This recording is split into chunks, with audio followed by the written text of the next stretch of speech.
রহমতের মাস যখন আসবে তখন বেশি বেশি আল্লাহর কাছে বলবেন ইয়া আরহামার রাহিমিন, ইয়া আরহামার রাহিমিন।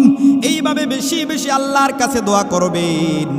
মাগফিরাতের 10 দিন যখন চলে আসবে তখন বেশি বেশি ইস্তেগফার পাঠ করবেন। আস্তাগফিরুল্লাহ আস্তাগফিরুল্লাহ।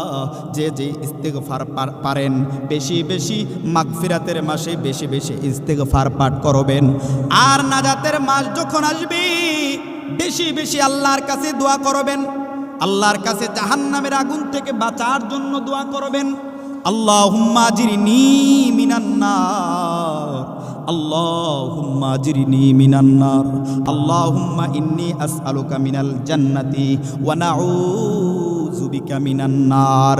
আয় আল্লাহ, আল্লাহুম্মা ইন্নী, আয় আল্লাহ আপনি আমাকে আসআলুকাল জান্নাত, আমাকে জান্নাত দাও, জাহান্নাম থেকে আমারে মুক্তি দাও, জাহান্নাম থেকে আমারে মুক্তি দাও। এই দোয়াগুলো বেশি বেশি পড়বেন।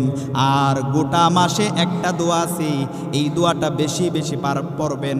পরিচিত একটা দোয়া, রব্বানা আতিনা ফিদ দুনিয়া হাসানা ওয়া ফিল আখিরাতি হাসানা ওয়া কিনা আযাবান নার।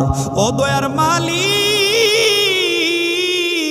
রব্বানা আতিনা ফিদ দুনিয়া, আয় আল্লাহ আপনি আমাকে দুনিয়ার হাসানা দান করিও, আখিরাতের হাসানা দান করিও, আমাকে জাহান্নামের আগুন থেকে রক্ষা করিও।